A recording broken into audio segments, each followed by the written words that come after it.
vamos a tener un público variopinto. He visto en el chat que, bueno, que hay municipios de Pueblo Rico, Balboa, de allá de la región del Eje Cafetero, de Palmira en Valle del Cauca, en fin. Agradecerte a ti, Jaime Andrés, con tus acciones de proyección social. Digamos que en esta coyuntura del COVID-19 genera unos espacios de virtualidad que a veces son un poco pesados desde lo laboral, pero espero que esto sea un espacio distinto en el cual podamos compartir información que pueda ser útil para los productores, para los estudiantes, para la gente de la academia, del sector de investigación, que son modestos trabajos que hemos venido realizando a lo largo del tiempo y que me encantaría poder entonces compartir con ustedes de una manera muy tranquila, muy informal, un espacio que pueda ser también de retroalimentación de muchas cosas. Entonces, muchas gracias por la invitación. Usted, doctor Gustavo, usted por aceptar la invitación. Eh, para todos, la charla va a ser también compartida en las redes oficiales de la universidad después para que puedan también retomar si les interesa en algún momento algo pues particular. Igualmente los invitamos a que pueden formular algunas preguntas, las cuales las formulan al chat. Allí el doctor Andrés Patiño va a consolidarlas y al final de la conferencia se las pasamos pues, al doctor Gustavo, se las mencionamos al doctor Gustavo para que tengamos respuesta de ellas. Entenderán que abrir micrófonos para todos pues es algo complejo, pero creemos que a través de las preguntas en el chat podemos dar respuesta a algunos de los interrogantes que se les genere durante la conferencia. Entonces, Andrés, yo creo que podríamos iniciar. Andrés. Claro que sí, doctor. Ya esta sala es suya, tenemos 88 participantes, así que podemos iniciar con la conferencia y muchas gracias nuevamente por aceptar esta invitación de la universidad.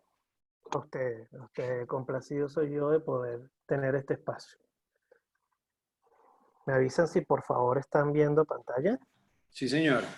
Bueno, entonces empecemos ya con la presentación, ¿sí? La puede poner en modo presentación. Exacto. Listo. Está muy bien ahí. Bueno, entonces, buenos días para todos. Entonces, bueno, como bien dijeron Andrés y Jaime Andrés, mi nombre es Gustavo Adolfo Rodríguez. Soy investigador PhD de la corporación en la sede central en Tibaitatá, pero he venido trabajando aquí en Colombia con la corporación ya va para casi 5 años y he tenido oportunidad de trabajar con los sistemas productivos de banano y de plátano. Plátano fundamentalmente en la región de los Llanos Orientales. También con el profesor Andrés hemos hecho trabajos en la región del Eje Cafetero. He tenido una interacción muy agradable con UNISAR. Entiendo la potencia que tiene UNISAR como entidad de educación que tiene presencia en los territorios y eso para mí es supremamente valioso. Seguiré apoyando las veces que sea necesario a esta entidad que tiene un valor agregado diferenciado de otras instituciones académicas. Entonces, en ese contexto, pues bueno, yo quisiera decirles que tengo experiencia desde hace ya unos 20 años en este sistema productivo en diferentes países de América Latina. En Colombia venimos trabajando más reciente Agrosavia en el sistema de producción de banano, fundamentalmente por la contingencia de Fusarium raza 4 tropical, entendiendo que hay unas fortalezas también en el país como Cenibanano y el mismo gremio, pero hemos venido apoyando este contexto. Digamos que esta charla de indicadores de salud y calidad de suelo aplica para otros cultivos, pero vamos a focalizarnos un poco en banano y plátano, con algunas experiencias a nivel internacional y con algunas proyecciones que queremos también plantear para el caso de Colombia. No sé por qué aparecen esas rayitas allí, que distorsionan, que fueron apareciendo gradualmente, no sé por qué. Cerramos pantalla un momentico y volvemos a abrirla, doctor. Listo, vamos a hacer... Allí y vuelves a compartir pantalla. Ok, a ver. Listo. Ya. Vamos acá. Ok. Entonces, bueno, quiero plantearles una estructura que vamos a ir desarrollando progresivamente, pero hablarles un poco de unos conceptos generales, porque a veces resulta que muchos investigadores o personas piensan que trabajan en salud y calidad de suelo y hay que tener claro como esos elementos conceptuales para ver si realmente eso es así o estamos haciendo otras cosas, ¿no? Luego hablaremos un poquito de algunas metodologías para evaluar la salud y la calidad del suelo. Vamos a buscar aquí el puntero. Luego hablaremos uno de los índices y salud y calidad del suelo, que yo creo que esto es fundamental. No podemos pensar que estamos trabajando con indicadores de salud y calidad del suelo si no medimos la salud del suelo. Entonces, digamos que progresivamente vamos a ir desarrollando esos conceptos. Luego unas experiencias de banano y plátano diferentes en América Latina y los enfoques hacia Colombia, entendiendo que pueden haber algunos trabajos, pero digamos que hace falta como una armonización de estos criterios y también entre instituciones para que se puedan hacer trabajos consolidados y tener sinergia para el desarrollo de enfoques de salud y calidad de suelo a nivel regional o territorial. Entonces, bueno, aquí un poco hablando de lo que es la importancia del banano y el plátano en Colombia. Plátano se siembra en los 32 departamentos de Colombia, banano un poco menos, pero finalmente entre los dos abarcamos la totalidad del territorio. Se siembra en alrededor de los 1.100 municipios, estuvimos sacando unas cuentas y hay alrededor creo que de 900 municipios en los cuales se siembra plátano y banano. Eso ya denota una gran importancia, pero hay unos sistemas que a veces no los tenemos en el radar, sobre todo en las zonas donde fundamentalmente el plátano o el banano representan cultivos de seguridad alimentaria, pero son sistemas de exportación donde implica una alta tecnificación del cultivo. Hay unas 50.000 hectáreas de exportación. Para el año 2018 se exportaron unas 100 millones de cajas. Esas cajas son de unos 25 kilos, otras son de 18.4, pero finalmente genera una entrada en divisas importante. Igualmente el plátano también tiene menos área, pero también hay unas 16.000 hectáreas de exportación. Se exportaron unas 4,2 millones de cajas para el año también 2018 con un valor de 51 millones de dólares. Entonces, digamos que son sistemas totalmente distintos. Si hablamos en el eje cafetero, si hablamos en los llanos orientales, los sistemas productivos son totalmente distintos. En el eje cafetero, entonces, plátano está fundamentalmente asociado con el café, aunque hay algunas plantaciones también intensivas de monocultivo. Banano, entonces, estaríamos hablando de diferentes clones, entonces hay zonas con Gros Michel. En fin, hay una pluralidad de sistemas de producción que implican entonces que también los enfoques sean diferenciados, ¿no? Entonces, el plátano convencional tenemos unas 475.000 hectáreas. Fundamentalmente, este es un cultivo de seguridad alimentaria. Eso está en la dieta diaria de nosotros. Y cuando usted suma todo eso, son unas 565.000 hectáreas. Banano más plátano, indistintamente que sean de exportación o de producción tradicional.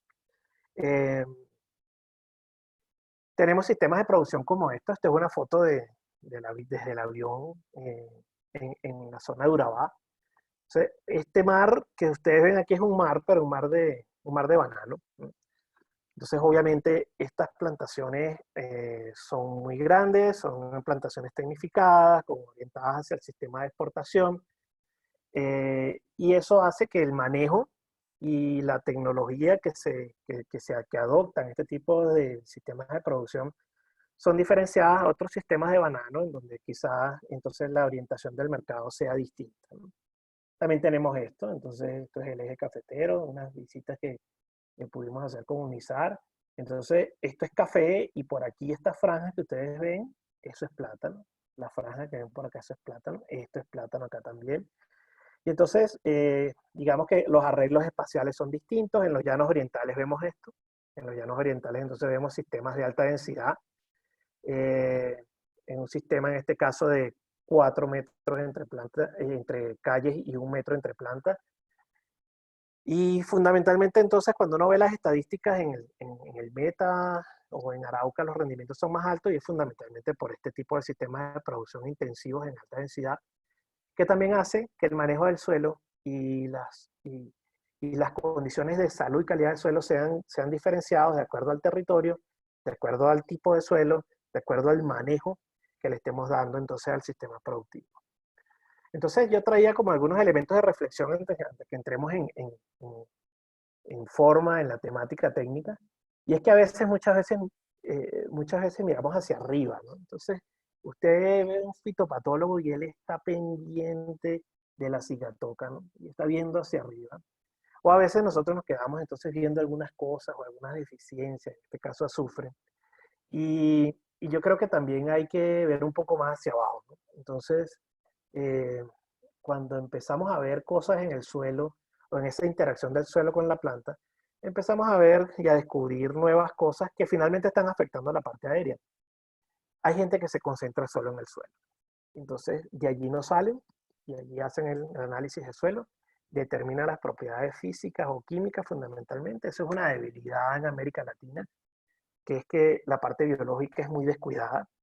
Y otra parte muy importante que es el sistema radical. Entonces, hay gente que se queda en el suelo y yo creo que eso no es tan adecuado como ver un sistema, ¿no? Entonces, es un sistema suelo, planta, clima, manejo.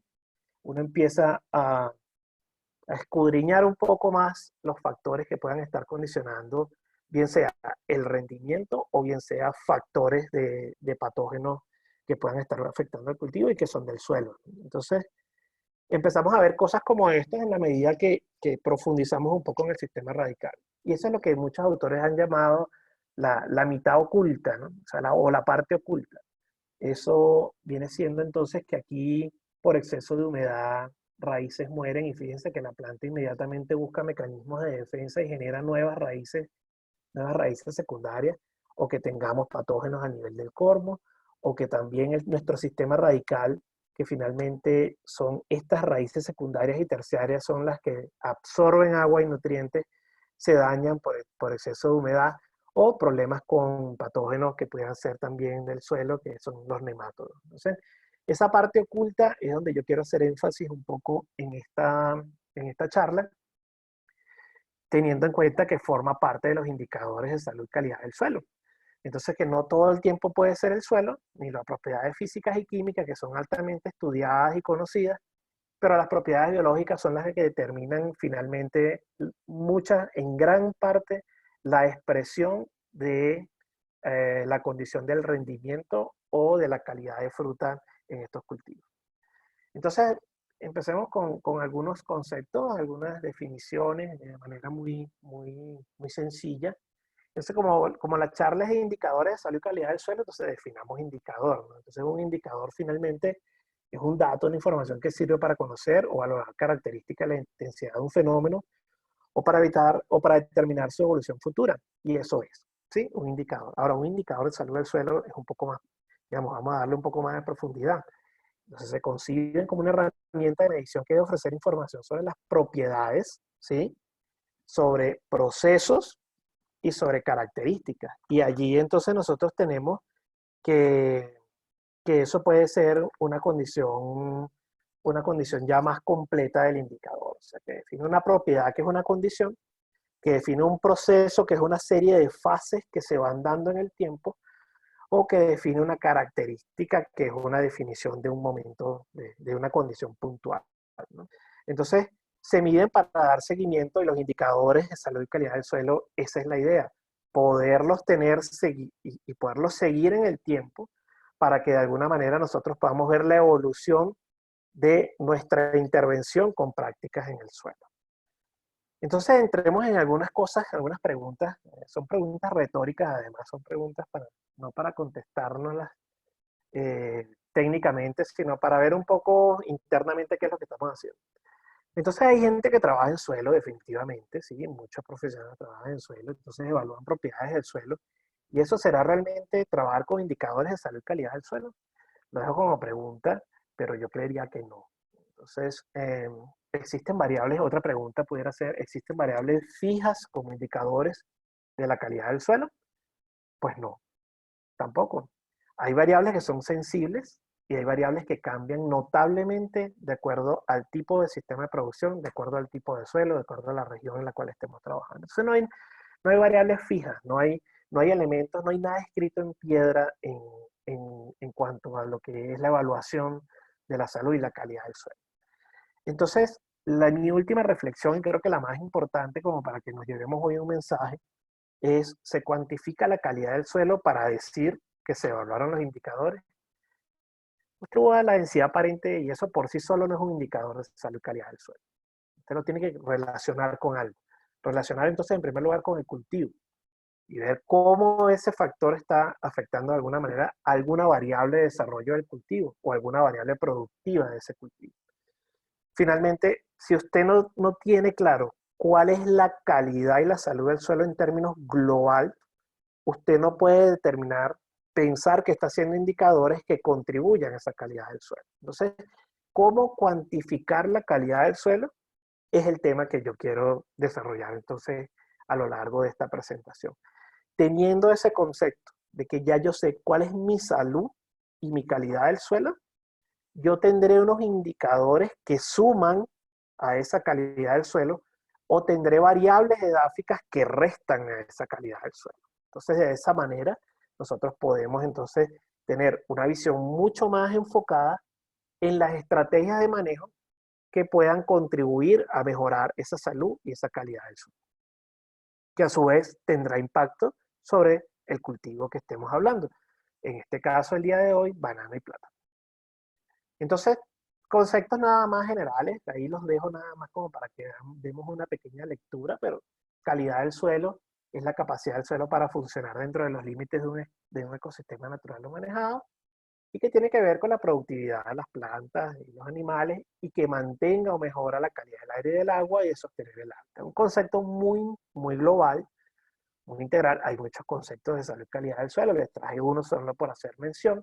Ese es el de Carlen y colaboradores del 2007. La salud del suelo entonces es un término que ha sido definido un poco más como de uso utilitario o funcional por los agricultores, porque muchos agricultores hablan de la sanidad o la insanidad de un suelo, ¿no? Entonces, digamos que son sinónimos, pero la salud del suelo hace referencia a unos procesos de autorregulación, de estabilidad y de resiliencia. Y ese término resiliencia está muy de moda también actualmente, pero ha sido definida como una tolerancia al estrés. O sea, nosotros somos resilientes en la medida que nos adaptamos y nos movemos entonces para poder sortear algún factor de estrés. Y bueno, el COVID ahorita, digamos, es un elemento que pudiera ser un buen ejemplo. La resiliencia, eso será un tema ya no para discutir hoy, obviamente, pero sí, entonces, es esa capacidad que tengamos de tolerar, bien sea el aislamiento obligatorio o bien sea la presión que implica entonces este tema de COVID. El COVID nos va a enseñar muchas cosas en lo agronómico, ¿sí? El COVID, yo creo que lo que es la bioseguridad ha sido uno de los temas agronómicos en banano y plátano, en plátano por toda la historia del moco, en banano ahora por la raza 4 tropical, y creo que ya vamos a tener un poco más de conciencia de lo que es la bioseguridad por este tema. Entonces, digamos que no hay mal que bien no traiga. Eh, entonces, como estamos hablando de indicadores, vamos a definir qué debe tener un buen indicador, ¿no? Entonces, un buen indicador debe ser capaz de describir los procesos del ecosistema. Es una característica innata de un buen indicador. Debe ser repetible. Entonces, allí sí entraríamos en algunas cosas. Si es muy compleja esa determinación que yo estoy haciendo del indicador y la hago una sola vez porque resulta que mi proyecto tenía plata para hacerlo esa sola vez y después yo no puedo hacerlo al año siguiente, no es un buen indicador. Entonces, los indicadores deben ser prácticos también, ¿no? Sensibles a cambio en el manejo del suelo, y eso es un elemento fundamental. El indicador, en la medida que yo haga práctica, debe ir evolucionando y yo puedo entonces monitorear esa evolución para determinar cómo va cambiando, si en forma favorable o desfavorable, el efecto que yo estoy haciendo sobre el sistema productivo. Debe ser sensible a la variación del clima, ¿sí? También capaz de funcionar en un rango amplio de suelos y ambientes. Y eso es fundamental. Cuando usted quiere entonces integrar información de diferentes ambientes, vamos a hablar entonces plátano en el eje cafetero, plátano en la región Caribe y plátano en los llanos orientales, usted debe, si usted su interés de trabajo es un elemento de integración de diferentes sistemas productivos, debe tener indicadores que funcionen en eso, que funcionen en suelos andisoles, ¿sí? Pero que funcionen los oxisoles de los llanos y que funcionen los insectisoles entonces de la región Caribe. Entonces, de alguna manera, eso implica un conocimiento para poder ir determinando cuáles son esos indicadores que nos sirvan para diferentes tipos de suelos y sistemas productivos. Fáciles de entender.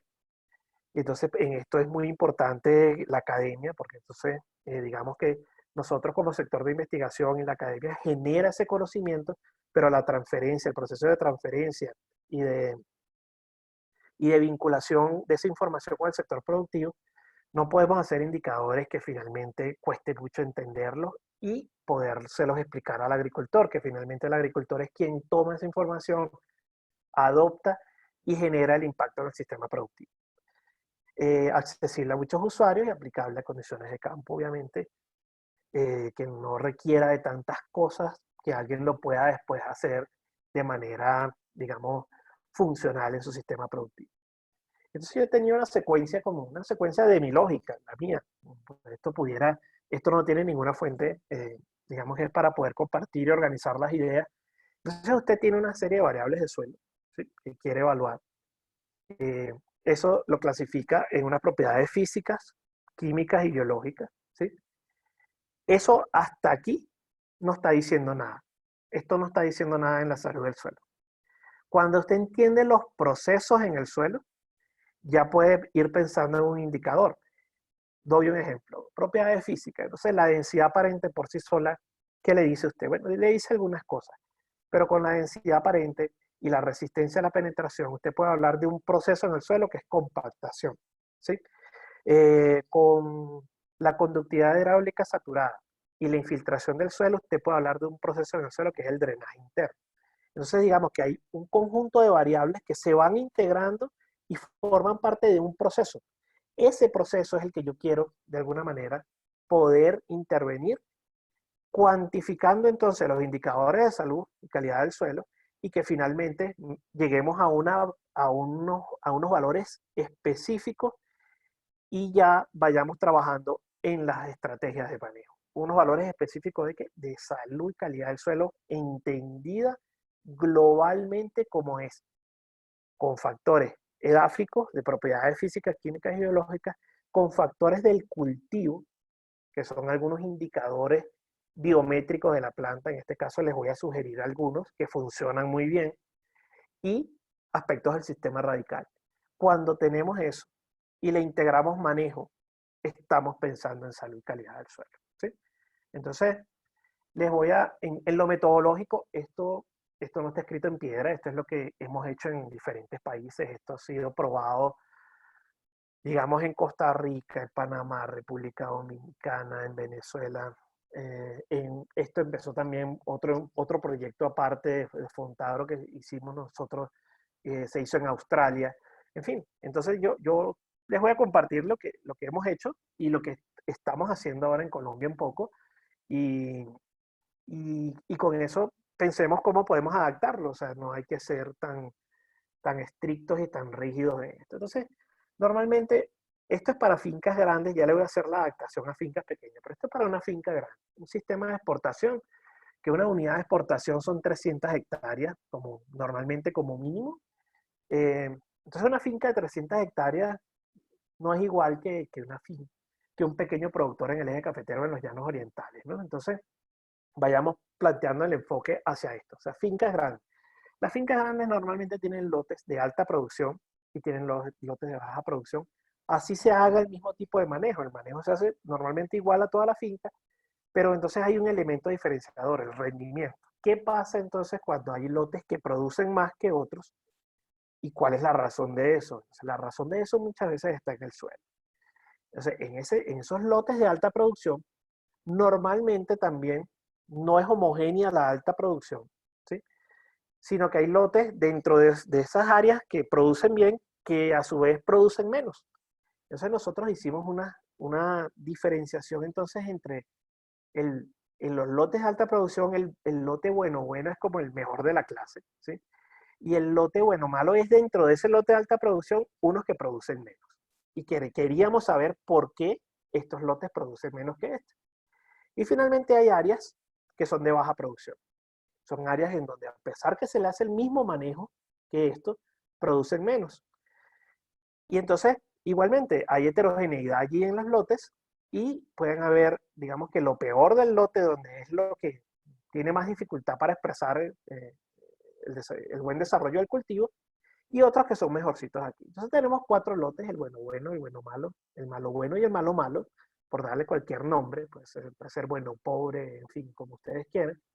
Pero finalmente es bueno tener una replicabilidad en las observaciones. Entonces dentro de cada lote teníamos 4 repeticiones que eran puntos de muestreo en donde allí se marcaban unas 20 plantas y al momento ya de 10 a 13 semanas de emisión del racimo, que es el momento de la cosecha en los sistemas de exportación, se medían algunas variables, el diámetro del pseudotallo 1 metro, o funcionalmente como se dice, al pecho, altura del hijo, en este caso el hijo de sucesión de la planta madre, y el número de manos. Ya les voy a explicar por qué estas 3 variables.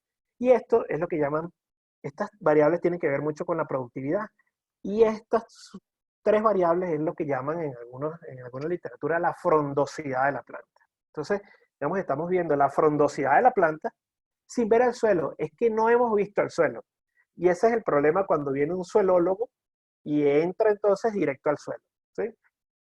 Hay sesgo. Entonces, el primer indicador en este caso es el cultivo. El cultivo nos está hablando, nos está diciendo algo que está funcionando diferente en el suelo y que nosotros ahora, después de definir los parámetros del cultivo, que es nuestra primera lectura, es que después vamos a ir al suelo. Y no al revés. Esos son errores y son lecciones aprendidas durante mucho tiempo en las personas que hemos trabajado con esto, ¿no? Entonces, les doy como una imagen. Entonces, este es el lote bueno. La frondosidad que se habla, yo quiero reflejarla aquí un poquito, es que aquí yo no veo el cielo. Aquí yo lo empiezo a ver un poquito, aquí lo empiezo a ver un poco más, y bueno, yo tengo un problema aquí que mi imagen tapa aquí, pero esto, hay tanta entrada de luz que hay mucha maleza, ¿no? Hay muchas arbences. Entonces digamos que esos son parámetros que no están escritos en ninguna parte, pero uno empieza a detectar entonces cómo es el vigor del cultivo o esa frondosidad en función entonces a la respuesta. Entonces, algo está pasando en este suelo que permite que esto sea así y que esto sea de una manera totalmente distinta. Entonces, hacia allá después van, digamos, el enfoque que queremos de la parte edáfica, que vamos a concentrarnos mucho en eso. Pero el primer indicador, como les estoy conversando, es el cultivo.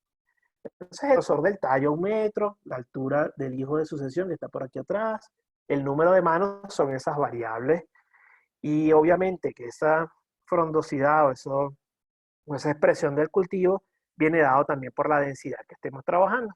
Entonces, obviamente, ahí vamos a tener valores diferenciales de acuerdo a los sistemas de producción. Sí quisiera que veamos un poquito por qué son esas 3 variables, ¿no? Entonces, fíjense, estas 4 primeras barras que ustedes ven aquí es una finca. Entonces, aquí está, para esa finca, el bueno, el bueno malo, el malo bueno y el malo malo. Y fíjense cómo la circunferencia de la planta madre desciende, ¿no? Es menos vigor que se expresa por alguna condición del suelo, pero definitivamente este lote, que es el bueno, tiene un mayor vigor que el resto, ¿no? Y así, esta es otra finca, y fíjense cómo desciende, esta es otra finca, con las 4 lotes, fíjense cómo desciende, esta es una finca pequeña. Entonces, si usted tiene media hectárea o 2 hectáreas, usted no puede diferenciar esos 4 lotes, entonces usted distingue los dos, el de mayor y el de menor producción. Y fíjense cómo desciende uniformemente el parámetros de vigor como la circunferencia de la planta madre. ¿Qué quiero decir con esto? Que este es un buen indicador. Es un indicador que es sensible a las condiciones que se esté presentando. Igual la altura del hijo, la misma tendencia, miren, cómo baja en los 4 lotes que tienen las fincas y cómo baja en los 2 lotes en fincas pequeñas, ¿no? En algunos casos a veces es un poco similar, pero digamos que es un buen indicador. Y el número de manos presenta la misma tendencia. Las rayas que ustedes ven aquí, en, en esto, es el límite, digamos, es este es el rango óptimo, en donde este es el límite superior y el límite crítico inferior. Entonces, digamos que funcionalmente esto está definido de acuerdo al sistema de producción. Y si estamos hablando de banano de plátano, este es el caso de banano, y banano Cavendish, además, que eso también hay que hacer acotación. Pero finalmente el conocimiento del sector productivo nos va dando los rangos y dice, no, mire, que yo deseo, para mí, una buena planta de banano debe tener entre tanto y tanto de altura del hijo al momento de cosecha, entre tanto y tanto de grosor del tallo, y ese tanto y tanto son estas líneas que están acá, ¿no? Entonces, acá vemos el número de manos, eh, que bueno, puede variar entre 11 y ya tener menos de 6 manos no es rentable, o sea, no es bueno para un sistema, al menos de exportación, ¿no? Entonces, ya vimos el cultivo, el primer indicador. Entonces, vámonos un poquito ya al suelo. Entonces, en el suelo, lo que nosotros queremos es, en esos puntos de muestreo que yo les señalé, poder tener entonces en esas cuatro repeticiones varios puntos de muestreo y empezar a evaluar propiedades allí físicas, químicas y biológicas. ¿Cómo hacerlo? En microcalicata, sugerimos que sea de 60 por 60 y 60 de profundidad, porque digamos que ese, de acuerdo a la literatura, la profundidad efectiva del cultivo.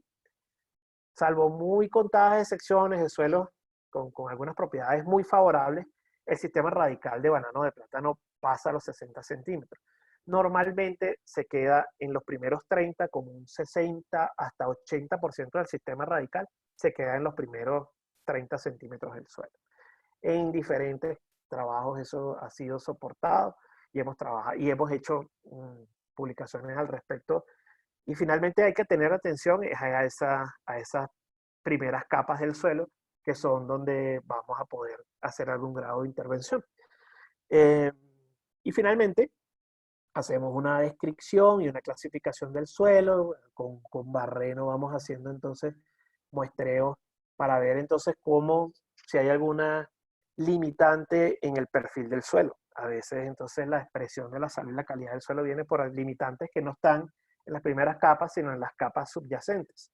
Entonces, de alguna manera, empezamos a hacer muestreos de propiedades físicas, químicas y biológicas que vamos a detallar un poquito. No quisiera detenerme tanto aquí porque seguramente hay mucha experiencia en las personas que están conectadas, que he visto que son de universidades y son también del sector productivo y otras entidades, ¿no? Entonces, pero profundidad efectiva y las pruebas de infiltración por el método del doble anillo.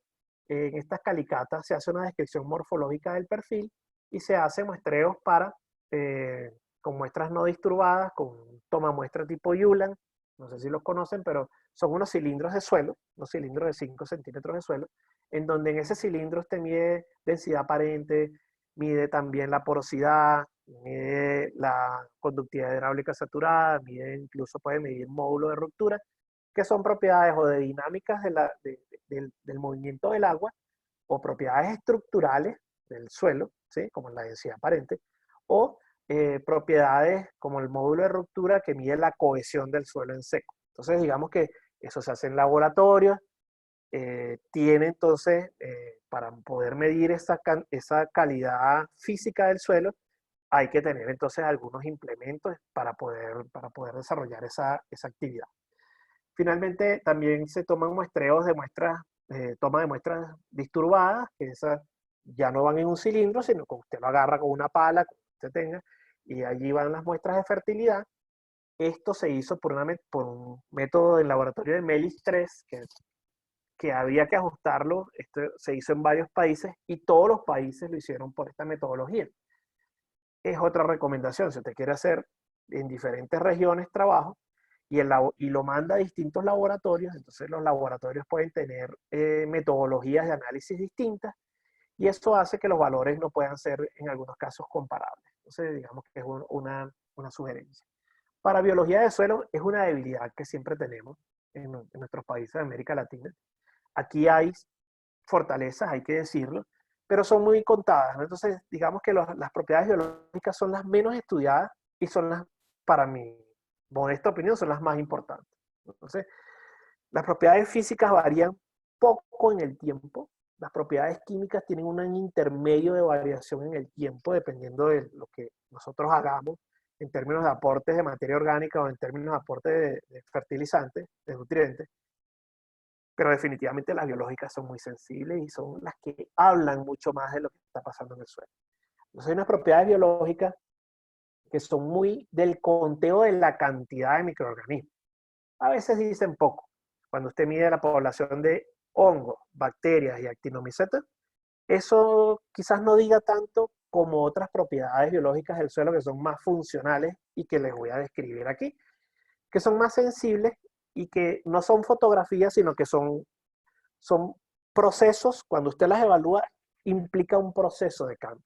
Entonces, las poblaciones de hongos, bacterias y actinomycetas es una foto que usted hace en el momento y usted quedó plasmado en ese momento, pero no están diciendo nada de procesos evolutivos en el suelo. Entonces las propiedades funcionales biológicas que vamos a ver contribuyen un poco más. Bueno, macrofauna, también se puede hacer macro, meso y microfauna dependiendo de lo que a usted le interese, pero entonces ahí se ven otras cosas que son organismos ya no microscópicos, pero sí lombrices, microartrópodos, en fin, que están en el suelo y que su mayor presencia implica una mejor salud del suelo. Muestreos de hongos endófitos, nematos y salud radical, que son cosas que normalmente no hacemos. Entonces, a veces los que dicen que trabajan en indicadores de salud y calidad del suelo trabajan con propiedades físicas y químicas, con alguna física y muchas químicas, y descuidan un poco lo biológico. Bueno, aquí las imágenes de esos trabajos que son arduos en campo, pero que ofrecen una información importante. A veces utilizamos esto en penetrómetro de impacto, hay diferentes modelos de esto, pero finalmente también mide la compactación del suelo. Y entonces miren lo que pasa con los indicadores. Nosotros empezamos a hablar un montón de variables. Y eso es, digamos, el trabajo de indicadores. Un montón de variables que uno empieza a evaluar al principio, pero finalmente se da cuenta que son algunas de ellas las que tienen un peso importante y contribuyen al rendimiento o a la expresión de alguna variable de la planta. Porque esto lo podemos enfocar hacia lo sanitario también, que ya al final cuando hablemos un poquito de FOGR4T, les haré alguna mención. Pero fíjense, estamos evaluando, ya vimos las variables del cultivo, estas tres. Estamos evaluando 7 variables del sistema radical, peso de raíces funcionales, de raíces no funcionales, índice de FR, que son feeder roots, que son raíces alimentadoras, índice de necrosis y el porcentaje de raíces funcionales y no funcionales. Un montón de variables químicas, los nutrimentos como tal, algunas cosas de materia orgánica, todo lo que nos dice un análisis normal de rutina, pero algunas para banano y plátano, la relación de algunos cationes son muy importantes y la de calcio, magnesio y potasio y sus relaciones son muy importantes definir en banano y en plátano. Finalmente, por aquí tenemos la física, un montón de variables físicas, no voy a entrar en detalle porque creo que estoy hablando mucho y no avanzo. Las variables microbiológicas, este montón, hay 9, 12 variables que tienen que ver con fitonematos, entonces, porque son organismos vivos y están allí, ¿no? Entonces, el encontrar los nematodos malos que conocemos, radófilos, helicotilencos, pratilencos, en fin, sí, determinarlo es importante, pero hay nematodos de vida libre que están en el suelo, que a veces compiten con esos nematodos, que tienen otras funciones biológicas en el suelo y que son importantes tenerlos en cuenta si queremos ver la salud y la calidad del suelo. Microartrópodos y hongos. Entonces, fíjense, yo no quiero decirles que ustedes tengan que evaluar todo esto. Les estoy diciendo que esto se hizo y la sumatoria de esto da 54 variables. Entonces, 54 variables evaluamos en el suelo. Y entonces, yo sí quisiera hacer un paréntesis aparte para darles unos elementos de las raíces, porque para mí es la parte medular de esa interacción en la salud y la calidad del suelo. Como les dije, evaluamos estas cosas en campo, el peso de raíces con una gramera, con una balanza de esas pequeñitas. se puede evaluar directo en campo cuando usted hace la muestra del suelo. Usted va a hacer un hoyo de 13 centímetros por 13 centímetros por 30 centímetros de profundidad y allí saca todo lo que encuentra al frente del hijo de sucesión. Esta es la planta madre, este es el hijo, usted lo va a hacer en esta zona. ¿Sí? Ya vamos a verlo allí en una fotito. Y allí, de lo que saca de esas raíces, usted cuantifica estas variables. Hay algunas que se tienen que ir al laboratorio para medirle, por ejemplo, el índice de necrosis. Entonces usted selecciona 5 raíces que tengan menos 10 centímetros de longitud y ya van a ver que se aplica esta metodología de estos autores. Y entonces usted tiene esto, cosas, este es banano, al frente del hijo de sucesión hace su huequito y finalmente empieza a evaluar esto. Estamos sacando entonces el peso y empieza a separar raíz funcional de no funcional. ¿Cuándo es una raíz funcional? Cuando usted la ve de color, el color natural de esa raíz es más un color cremoso, un color blanquecino o marrón claro. En la medida que eso se va tornando negro y pierde turgencia esa raíz, que usted la toca y está como fofa, eso es una raíz no funcional. Cuando usted la toca, está turgente, incluso la parte y ve que no hay nada, entonces es una raíz funcional. ¿Por qué? Porque hay indicadores para esto. Entonces, en banano, no estoy hablando de plátano, en banano, en ese volumen de suelo que usted extrajo, unos 43 gramos de raíces funcionales, está comprobado que es suficiente como para demostrar que esa planta está bien funcionando entonces agronómicamente. Entonces, digamos que todo esto tiene un trasfondo también no de muestreo, sino de implicación del análisis de esta información. Y obviamente que mientras mayor sea el porcentaje de raíces funcionales, es más favorable para la salud del suelo. Pero a veces tenemos muchas raíces, fíjense que este es un ejemplo bueno, fíjense estas raíces, las raíces son funcionales, pero no tienen raíces secundarias y terciarias. Y esto es lo que debemos encontrar en ese muestreo que hagamos en los 30 primeros centímetros. Debemos encontrar raíces que tengan estas secundarias y terciarias de los pelos radicales que ustedes están viendo acá, porque finalmente esas son las que toman agua y nutrientes. Entonces no quiere decir que este porcentaje de raíz funcional, si usted se encuentra con raíces de este tipo que son de anclaje, que son raíces suberizadas y que no toman agua y nutrientes, sean buenos para la salud y la calidad del suelo. Cuando el suelo no tiene tantas limitantes, esto abunda y es muy diferencial de otros suelos en donde puedan haber raíces funcionales, pero no están cumpliendo funciones para la planta. Entonces es un poquito como el detalle de esto, ¿no? Estos son raíces funcionales, pero miren, muy pocos pelos radicales. Entonces, para esos pelos radicales y esas raíces secundarias y terciarias hay una metodología adicional y es el índice FR, que es el índice de raíces funcionales. Entonces, en este caso,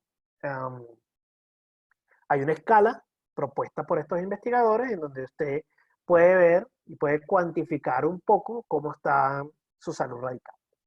Para el índice de necrosis, como le dije, fíjense en los lotes malos cómo empieza a asociarse que las raíces están más afectadas y cuando usted las abre empieza a encontrar problemas, mientras que en los lotes buenos las raíces no tienen tantos daños por necrosis.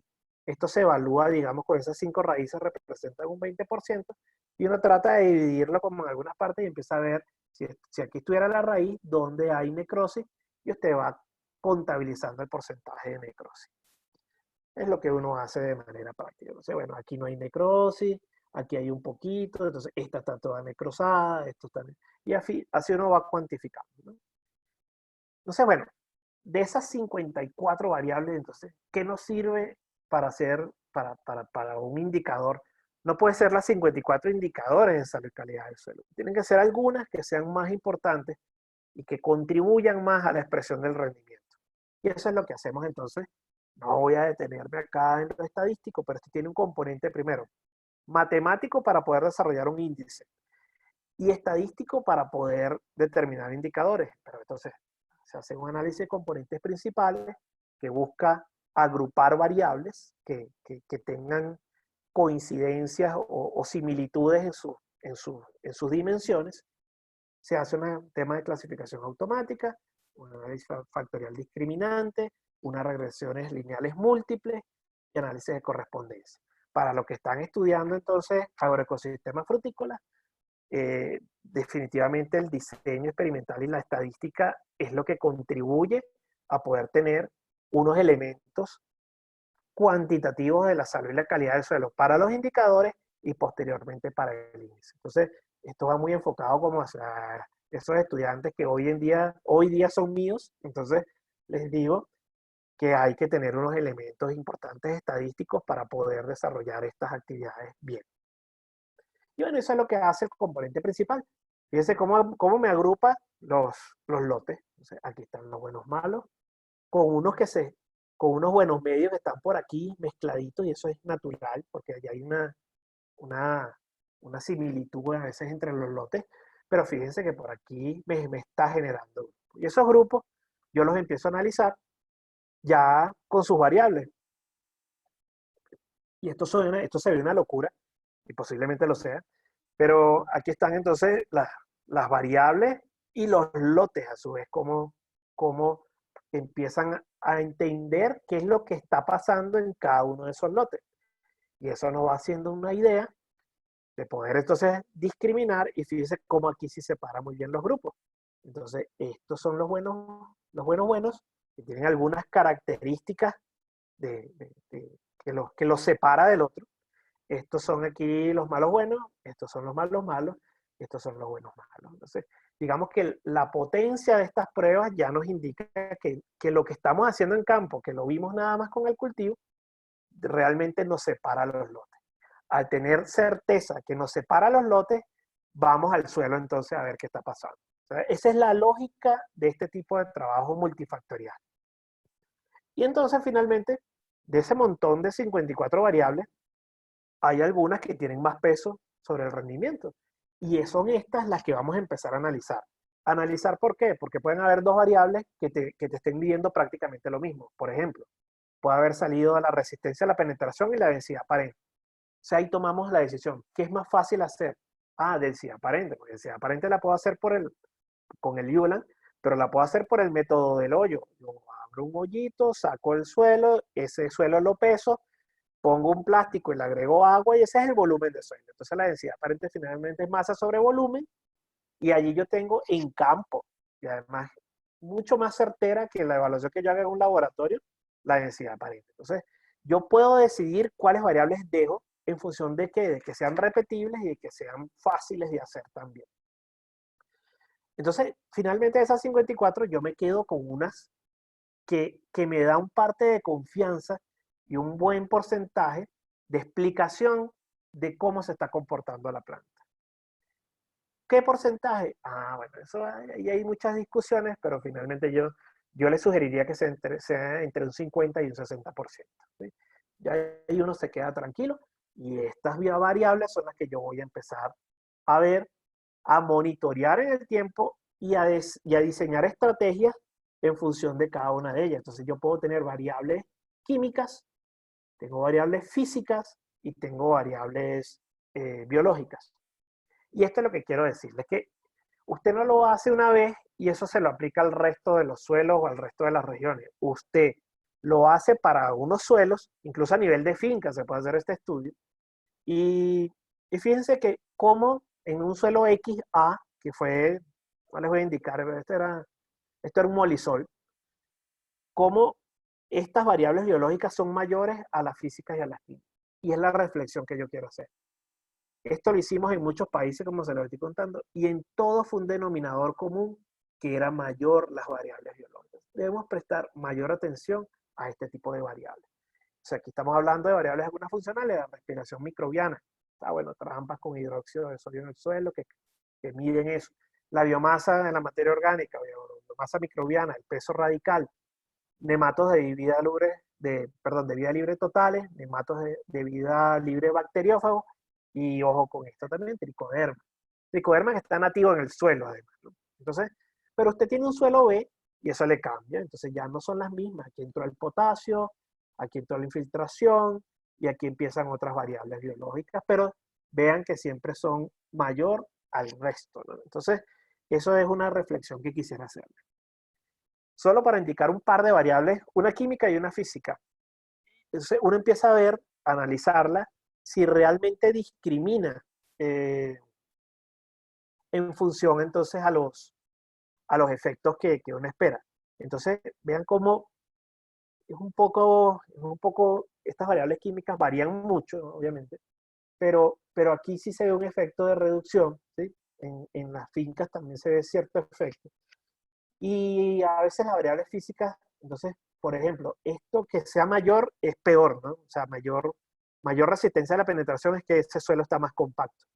Y fíjense que esto sí es consistente, ¿no? Entonces, en los lotes malos, la resistencia a la penetración incrementa. Entonces, digamos que uno tiene que analizar los datos para poder ver si el indicador funciona, ¿sí?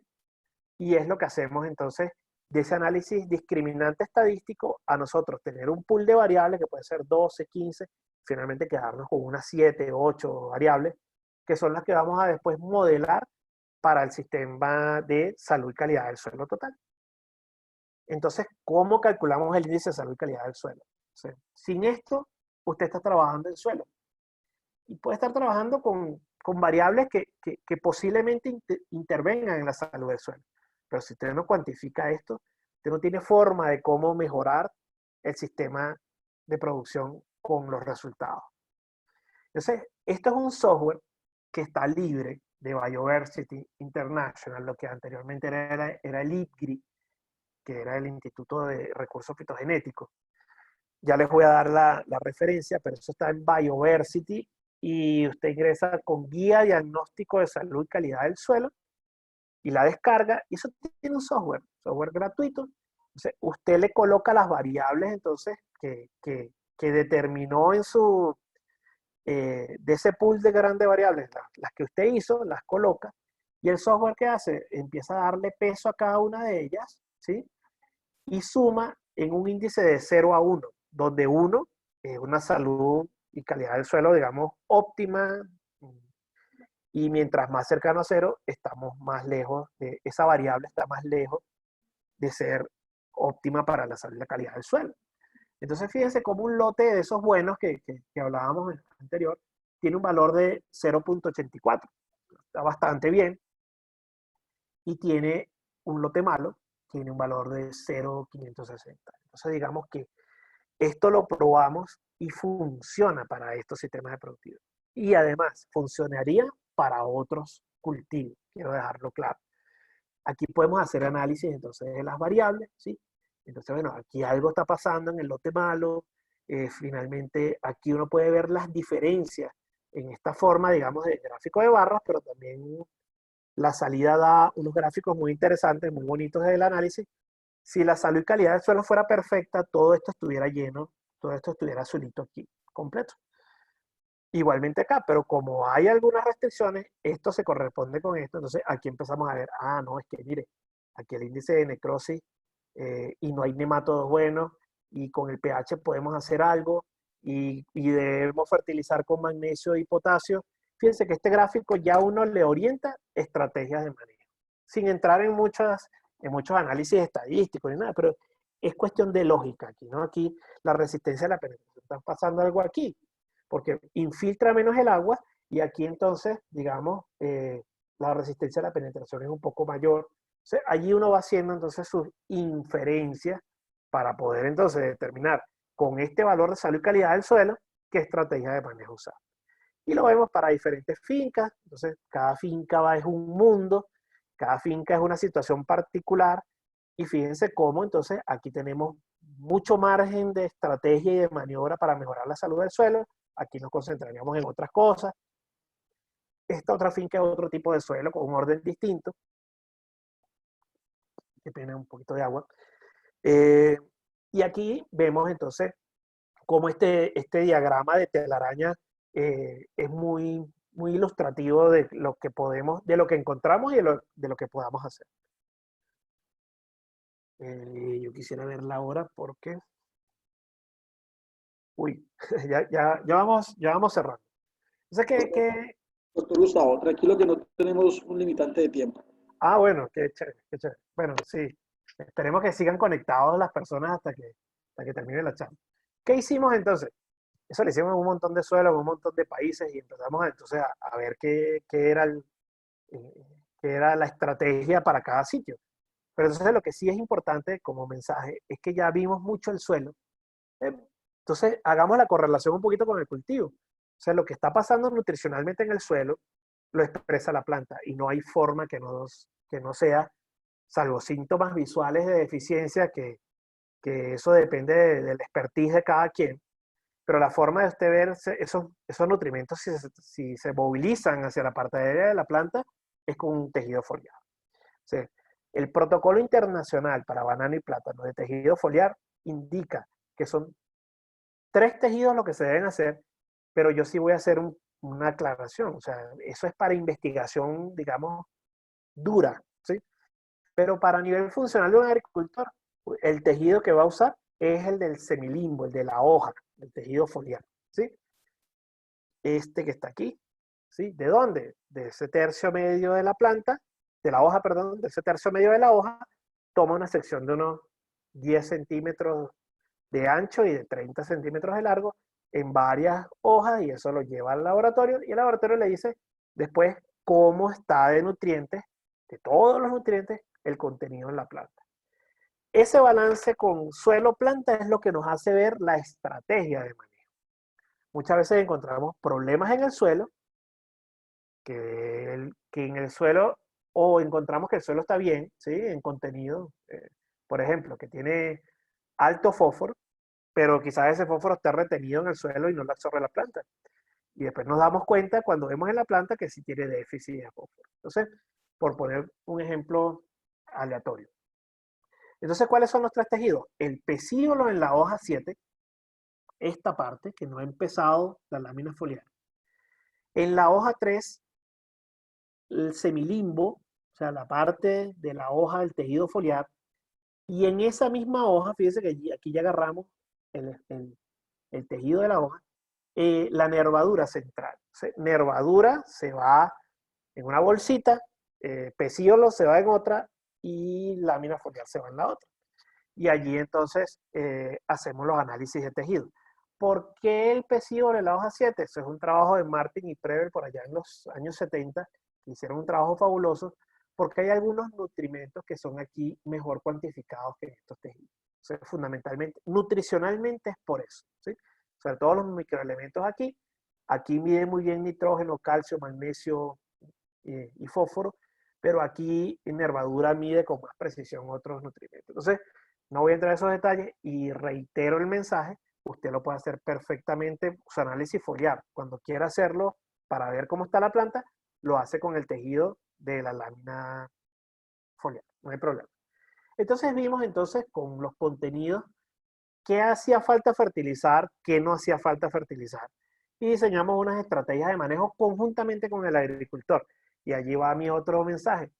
Estos trabajos usted lo tiene que hacer con el agricultor. El agricultor tiene un conocimiento del sistema de producción de su planta que puede aportar mucho a esto. Entonces, este era el tratamiento tradicional del agricultor. Este era unas recomendaciones que habían a nivel internacional para bananos, que a veces recomiendan cosas para toda América Latina, y eso no es así. Una propuesta que le hicimos nosotros y una propuesta, digamos, conjunta. Entonces, eran unos trabajos de investigación participativa muy bonitos. ¿Qué cambiamos de lo que no se hacía en esos sistemas? Un tema, no sé si ustedes lo conocen, yo lo he visto que lo hacen aquí, que esto se llama Hércules. Es como un tenedor grandotote, que usted lo mete en el suelo y disturba el suelo. Esta disturbación del suelo lo hace frente al hijo de sucesión, ¿sí? En los sistemas de producción donde hay continuidad, en los llanos es un sistema de alta densidad y es un solo ciclo, eso no aplicaría. Pero aquí, que la plantación dura muchos años, usted lo hace, no lo hace tan frecuente, eso se hace una vez cada 2, 3 años, porque es caro, mucha mano de obra.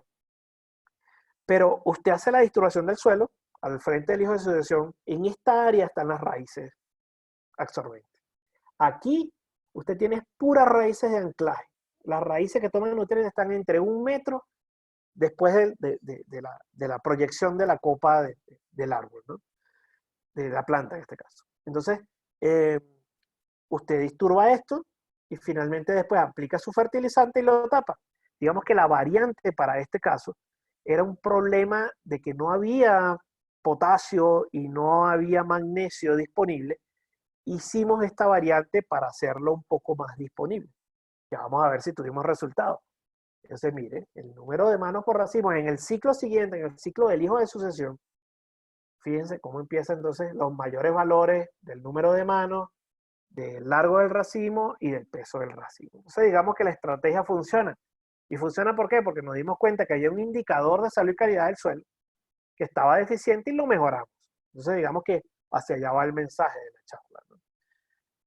Que empezamos a mejorar algunas condiciones biológicas del suelo.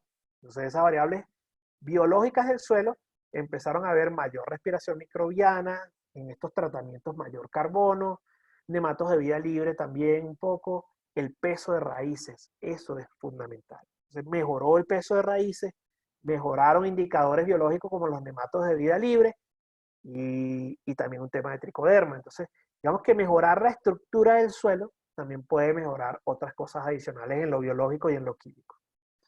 Esta es la referencia que les doy, este es el software que ustedes lo bajan de la guía diagnóstico. Busquen Bioversity International, guía diagnóstico de salud y calidad del suelo, y pueden descargar el software, que es un trabajo arduo de matemáticos. ¿Y qué complejo es eso? Porque alinearnos un matemáticos con agrónomos, eso no es tan fácil. Entonces, este es un trabajo que se hizo disponible para el dominio público, pero sí quiero dejar ese agradecimiento a todos los matemáticos que nos dieron, porque cada variable entonces había que explicarla cómo se comporta, el pH cómo se comporta, los nematos de vida libre cómo se comportan, y uno sabe cómo se comportan, pero ellos saben cómo ponerlo en un algoritmo para que esto funcione. Entonces, eso es finalmente, digamos que son trabajos muy bonitos, interdisciplinares o transdisciplinares, como también se le quiere llamar ahora. Finalmente, voy a cerrar con unas conclusiones y un caso de plátano que puede interesar mucho a la región del eje cafetero. En conclusiones, es una metodología eficiente para el establecimiento de los indicadores y calcula la calidad y salud del suelo a través de un índice. Y ese índice es de 0 a 1 y usted sabe cómo se encuentra y cómo puede mejorar, ¿sí? Dentro de los indicadores hay una alta proporción de variables biológicas y eso hay que tenerlo en cuenta y reforzarlo. Allí están muchas de las explicaciones de lo que está pasando. Los indicadores son específicos para un lugar y cultivo. Eso es verdad. Usted no lo hace en su finca y ya quiere entonces decir lo que en la finca del eje cafetero, eso es lo mismo que los sistemas allá en la región Caribe. Totalmente. Eso sería muy, muy erróneo establecer esas similitudes, ¿no? La metodología de definición de indicador y cálculo del índice puede ser aplicado a otro cultivo. Y es así. Hoy estamos hablando de plátano y banano, pero esto puede ser cualquier cultivo mientras usted tenga claro el enfoque y, digamos, los procedimientos que hay que tener en cuenta para llegar a un índice de salud del suelo o para los indicadores de salud y calidad del suelo. Entonces, yo quisiera plantearles un poquito este estudio. Este estudio lo hicimos también, es muy interesante. Este fue desarrollado en Venezuela recientemente, el año pasado.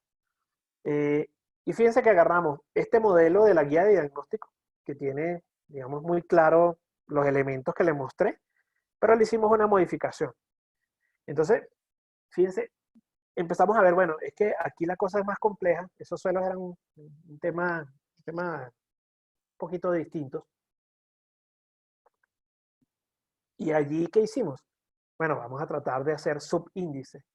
Y empezamos a ver dentro de cada subíndice cómo se están comportando las variables que integran a ese subíndice. Por ejemplo, todas estas son características físicas, todas estas son químicas, todas estas son biológicas, de desarrollo radical, y las 3 de vigor de la planta, que, como les digo, eso funciona porque funciona. Y determinamos esto en lo biológico. Dijimos, bueno, es que lo biológico solo no nos da respuesta. No, nos salía que era un tema de actinomicetes, hongos y bacterias.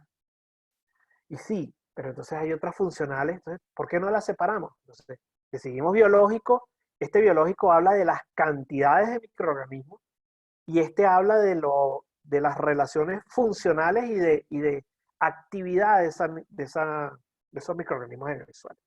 Y los separamos como otro subíndice. Y bueno, vamos a ver qué sale de esta locura. Pero la locura salió muy, muy chévere, ¿no? Entonces, finalmente, fíjense. Les voy a dar como unos resultados muy seleccionados, fueron muchos más fincas, más suelos, en fin. Pero aquí, mire, Estos son lotes de alto vigor y estos de bajo vigor. Y así vamos, ¿no? Digamos que esto es una finca, esto es otra y esto es la tercera finca. Agarré 3 fincas nada más para que veamos algunos resultados. Y esto es lo que normalmente pasa. A veces lo físico no cambia. ¿Sí? Es muy estable. Lo químico a veces no. Miren, en el primer horizonte, ¿no? Este es un horizonte de 0 a 20. Eso también es importante. La salud del suelo ya la puedo hacer estratificada para saber qué está pasando abajo, ¿no? En capas profundas. El índice químico, no, miren, no hay diferencias entre las fincas. El índice biológico, tampoco hay diferencia. Y allí entonces nos funcionó la locura porque separamos la actividad microbiana, que es y aquí sí empezamos a ver diferencias. Estos valores deben ser más altos, esto está entre 0 y 1. Cada índice entre 0 y 1, o sea, la sumatoria de la salud del suelo perfecto daría 5. Y aquí fíjense cómo bajan, todos bajan en los lotes de bajo vigor. O sea, que hay algo que está pasando en la actividad microbiana que hace que el vigor sea menor. Y lo otro era las raíces. Entonces las raíces tienen menos calidad y eso hace que la interpretación de esto le dimos unas escalas. Entonces que en los lotes buenos, de alto vigor, perdón, la salud del suelo sea media y esta sea baja. Y así fue. En este caso, no nos dio en esta primera capa, y por eso lo señalo aquí en amarillo, que son similares, pero fíjense qué pasa en la segunda. Nuevamente, empieza a tener el problema de raíces y de actividad microbiana, que hace entonces que sí tenga valores bajos. ¿Qué pasa a veces en los segundos horizontes? Que se incorporan nuevas variables, y fíjense que después lo físico, y aquí está asociado a la compactación, empieza a ser entonces detectado por los indicadores. Entonces, esto hace que ya empieza a bajar la calidad del suelo hacia muy bajo en alguno de los lotes. Y no es en el primer horizonte, sino en el segundo. Entonces, ¿qué implicaría esto? Bueno, algunas decisiones de manejo.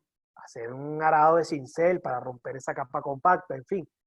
Ya nosotros con esto, cualquier agrónomo competente empieza a diseñar estrategias de manejo para el cultivo.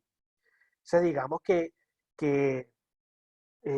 no hay que ser simplista de nada más ver una capa de suelo. Es bueno ver, como les dije, el suelo en su profundidad, de que debemos ver el espectro mayor posible, físico, químico, biológico, raíces, cultivo, y finalmente tener una integralidad con el manejo para poder diseñar estas recomendaciones en función a los resultados de indicadores de salud y calidad del suelo. En este caso, ya no es de 0 a 1 el índice de calidad, sino que es de 0 a 5 y es conformado por estas sumatorias de estos subíndices. ¿Qué quiero decir con esto, apreciados compañeros que están conectados? Que aquí no hay nada escrito en piedra. Usted puede diseñar su estrategia de medición de la salud y la calidad del suelo, teniendo en cuenta que no se debe quedar nada más con variables, que debe hacer inicialmente un grupo de variables que después selecciona cuáles tienen mayor peso y con esas se construyen los índices, los indicadores que van a ser repetidos en el tiempo, ¿sí? Entonces, este índice está formado por una serie de variables que yo seleccioné y que yo después vuelvo a monitorear. ¿A monitorear cuándo? Cuando haga una estrategia de manejo y yo ver cómo me resultó el efecto sobre el cultivo. Entonces, yo creo que con esto vamos a cerrar con esta última lámina para no extenderme mucho, unos 13 minutos de más.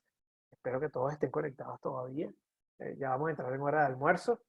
Pero miren, entonces el enfoque hacia Colombia. Agrosavia está trabajando en esto. Tenemos un proyecto de plátano que tiene un componente de suelo interesante e importante y un componente de prácticas culturales que llamamos sobresalientes. Entonces, eso lo estamos haciendo en la región de los Llanos Orientales, lo estamos haciendo allá en el eje cafetero con la sede de Manizales Agrosavia, que muchos de ustedes conocerán. ¿Mm? Y lo estamos haciendo en la región Caribe, fundamentalmente con el plátano, que tiene una tendencia ya hacia los sistemas de exportación. Digamos que en ese contexto, primero hay que reconocer que la región, que esa región de ustedes, la región del eje cafetero, tiene una tradición impresionante en plátano, que nosotros aprendemos mucho de ustedes, de los productores, que lo que queremos es contribuir con unos elementos que quizás no lo tengan presente y que sí está demostrado que el estudiar esto implica y el conocimiento de la respuesta de la salud y calidad del suelo afecta positivamente cuando se maneja bien, afecta la producción del cultivo favorablemente. Entonces, eh, ha sido unos trabajos interesantes. Lamentablemente, infortunadamente en Colombia, este enfoque no había sido tan integral, sino cosas aisladas, elementos, investigaciones aisladas de un factor por aquí, de lo físico por allá. Y yo creo que nos hace falta es poder integrarlo, ¿no? Entonces, eh, tener en cuenta para Colombia, sí, que hay regiones productoras de banano y plátano, y eso implica decisiones distintas, que esas regiones tienen sistemas de producción distintos, hay mercado de exportación, hay mercado nacional, hay cultivos intensivos, monocultivos, hay asocios con café, con cacao, en fin. Y eso va a hacer cambiar nuestros indicadores de salud y calidad del suelo, tengan la plena seguridad, que hay clones diferentes de banano y plátano. Entonces no es igual el Cavendish de la zona Caribe al Gros Michel del eje cafetero, que no es igual el plátano Artón de los Llanos que el Dominico Artón del eje cafetero o el Dominico. Eh, de que hay suelos distintos, que los andisoles son una cosa totalmente distinta y se manejan distinto que el resto de los suelos, ¿no? Entonces, que las condiciones climáticas nos afectan, que estamos haciendo estudios que nos van a permitir empezar a calcular estos índices, una promesa de valor de nuestro proyecto. Y esto es una oportunidad de integrar muchas cosas. Fíjense que lo del suelo. Suelo en el eje cafetero. Salud y calidad del suelo quizás esté muy asociado al elefantiasis, que es un problema que está presentando la región, que es una realidad, que antes era una cosa extraña por allí y ahora muchas fincas lo tienen. Quizás alguno de los que estén conectados tenga problemas en su sistema de producción de plátano con elefantiasis, de que esto aplica para FOGR 4T en la región de La Guajira. Y lo vamos a hacer ya no separando lotes malo buenos y malo malos, sino lotes donde hubo presencia de la enfermedad y donde no hay. Porque eso también nos va a explicar los factores predisponentes. Es decir, por qué en aquel suelo sí hubo la enfermedad y en otros definitivamente dentro de la misma finca no lo hay. Entonces, digamos que las aproximaciones de la salud y la calidad del suelo no es hacia el rendimiento nada más, sino puede ir hacia los temas sanitarios, ¿no? Algo de esto se ha hecho en Moco también, de manera muy incipiente, pero también pudiéramos pensar un poco en eso. Y obviamente que, bueno, que ya les hablé del FOGR 4T, quizás en otra oportunidad podamos tener un espacio para plantearles cómo está ese tema en Colombia. Hay un grupo de investigación de Agrosavia que está liderando eso de manera articulada con la institucionalidad, con el ICA, con Cenibanano, con el sector productivo, Augura, Obama, en fin.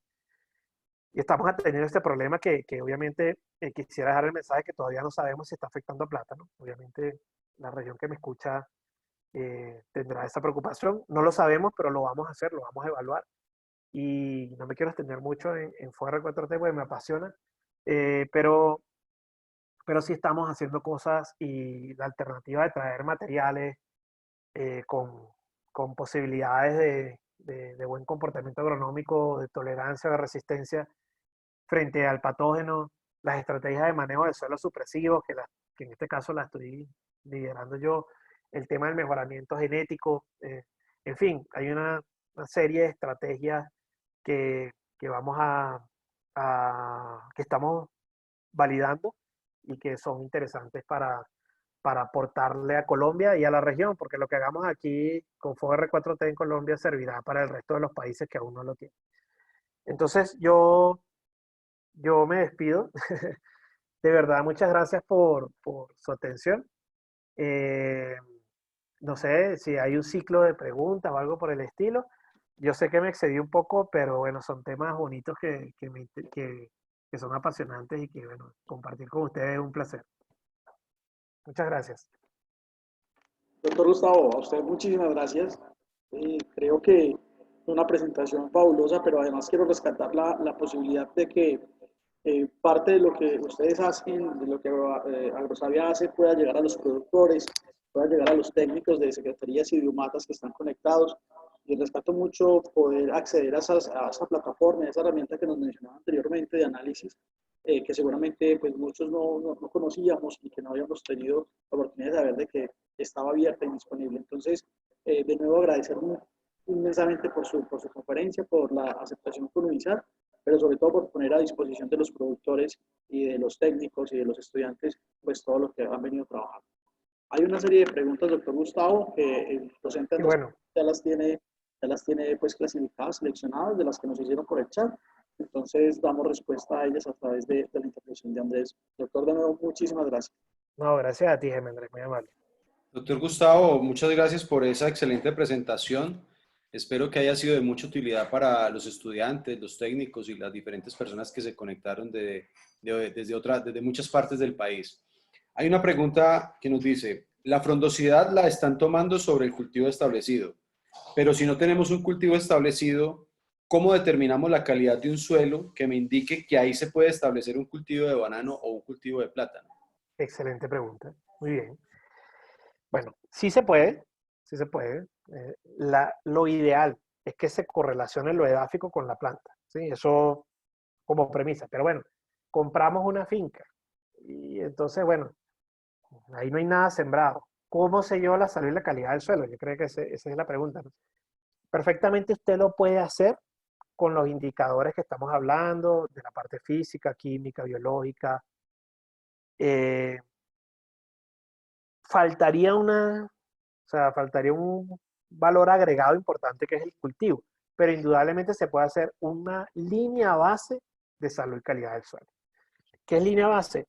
Quedarnos con el suelo, establecemos después el cultivo y después hacemos un monitoreo con nuestro manejo, porque el cultivo de esa condición inicial del suelo, cuando lo establezcamos, va a sufrir un manejo. O sea, al final de ese ciclo, ya hablando de plátano, de banano, supongo que la pregunta va hacia eso, podemos entonces integrar a la ecuación, digamos, el componente de la planta. Es lo que yo sugeriría, pero indudablemente que sí podemos trabajar solo con el suelo, como línea base. ¿Sí?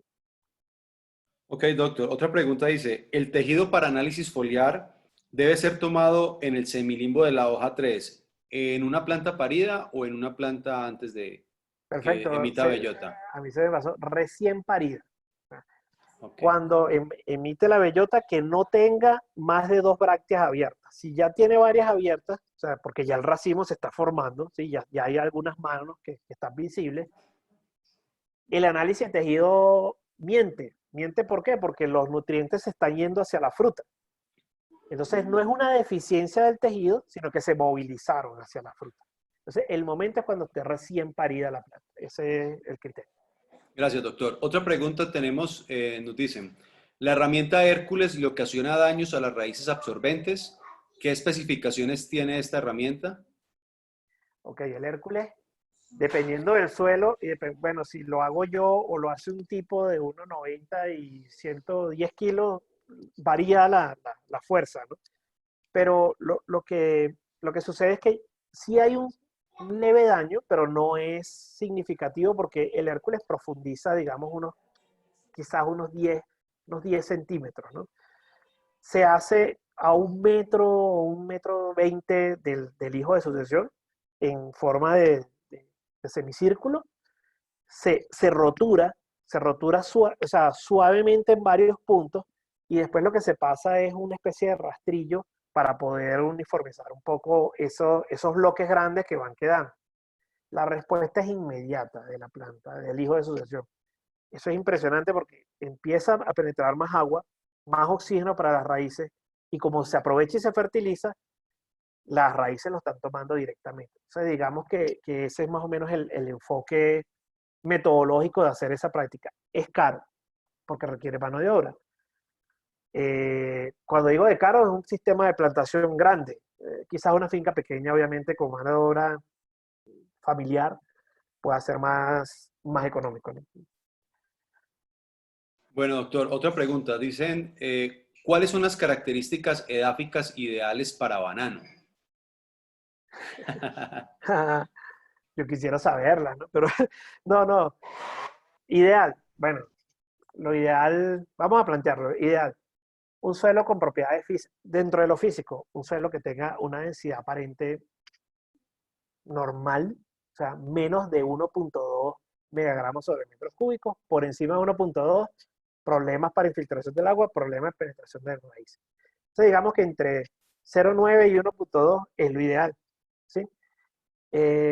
Si la densidad aparente está bien, uno inferiría que va a haber ahí estructuralmente un beneficio. Texturalmente, voy a hablar de dos nada más, porque si no me extiendo. Texturalmente, suelos que tengan proporciones de arena, limo y arcilla equilibrada y que sean suelos francos, con un porcentaje de arcilla mayor a 13 y con porcentaje de limo menor a 30. Eso es lo ideal. Pero lo ideal no existe, Andrés. Entonces, a veces eso no lo encontramos. Entonces, yo voy a hablar de lo ideal, pero no pensemos que por no tener en nuestra parcela la condición ideal no funciona. Justamente lo que queremos es ver que con esto el manejo contribuye. Si yo tengo entonces suelos un poco de estabilidad estructural muy baja, más arenosos, yo aplico materia orgánica y bueno, ahí se va generando la estructura, ¿sí? Pero eso sería lo ideal. Vamos a lo químico. Bueno, que no tenga limitantes químicas, que el pH tenga un pH neutro, que la disponibilidad de todos los nutrientes esté adecuada, que tenga materia orgánica alta y que tenga conductividad eléctrica baja.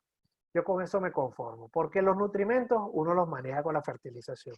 Entonces, digamos que eso sería ideal. Ideal de lo biológico, que bueno, que tenga allí la mayor cantidad de organismos favorables para la mineralización de la materia orgánica. Eh, es lo ideal. Entonces, Ok, doctor. ideal que tenga raíces absorbentes abundantes. Entonces, la sumatoria de eso me daría a mí mi condición ideal. Ojalá la encuentre, pero normalmente cuesta mucho. Ok, y la última pregunta, dicen que si la calidad del suelo, podríamos saber si la calidad del suelo se requiere, para saber la calidad del suelo, ¿se requiere el análisis del suelo solamente o definitivamente debemos integrar todas estas variables de las cuales usted nos ha hablado? Si lo vamos a hacer por primera vez, tratar de integrar la mayor cantidad de variables posible. No son todas, no todas las podemos hacer, en fin, no todas hay conocimiento para hacerlas. Eso también es importante. Está claro, si existe las capacidades, las hacemos estas todas o las mayores posibles. Y con las mayores posibles, trabajamos el tema de selección de indicadores. Bueno, doctor, muchas gracias por esta excelente presentación. Yo espero que todos hayan quedado muy satisfechos. Desde la Universidad de Santa Rosa queremos darle las gracias a usted y a las personas que participaron. Esperamos que vuelvan a conectarse. En 15 días vamos a tener una nueva charla, pero esta más enfocada a lo general de la fisiología en frutales. Así que, pues bueno, Jaime. Doctor Gustavo, de nuevo, muchísimas gracias por la presentación. Creo que pues, muy satisfactorio. Tuvimos por allí un pico de 123 conectados, de 123 participantes, y a pesar de la hora que pues, empieza a ponerse un poco complejo, ¿no? Vemos que la mayoría estuvieron allí participando, entonces agradecimientos totales solamente para el doctor Gustavo, para Andrés y para todos quienes asistieron y se conectaron. Muchas gracias. Esta es la filosofía de UNISAT, generar ese puente de que la investigación llegue directamente al productor y eso realmente lo beneficie en su quehacer diario. Entonces, muchas gracias para todos, doctor Gustavo, muchas gracias de nuevo. Gracias a ustedes, Jaime Andrés. Ojalá tengamos, luego de esta contingencia del COVID, oportunidad de hacerlo presencialmente y ojalá con agricultores allá en la región, desde Agrosavia y en lo personal, nuestro apoyo incondicional con UNISAR. Los temas de elefantiasis para allá son importantes y vamos a tener una participación en lo que ya exista flexibilidad para la movilización. Nosotros desde nuestras competencias, encantados de poder tener este tipo de actividades que nos despejan un poco de la rutina, de la virtualidad del trabajo diario y que bueno, que para nosotros compartir nuestro humilde conocimiento es muy satisfactorio. Muchísimas gracias a UNISAR, a ti, Andrés, y a ti, Jaime Andrés, por brindarme el espacio. Y con gusto puedo contribuir en otras charlas cuando ustedes lo requieran. Muy amable. Muchas gracias, doctor, y feliz tarde. Feliz tarde, Jaime, y feliz tarde a todos los asistentes. Igualmente, feliz Gracias tarde a para todos. Muchas gracias. Muchas gracias a las personas que se conectaron. Un abrazo para todos. Se cuidan, por favor. Tampoco va a hacer nada, ¿sí?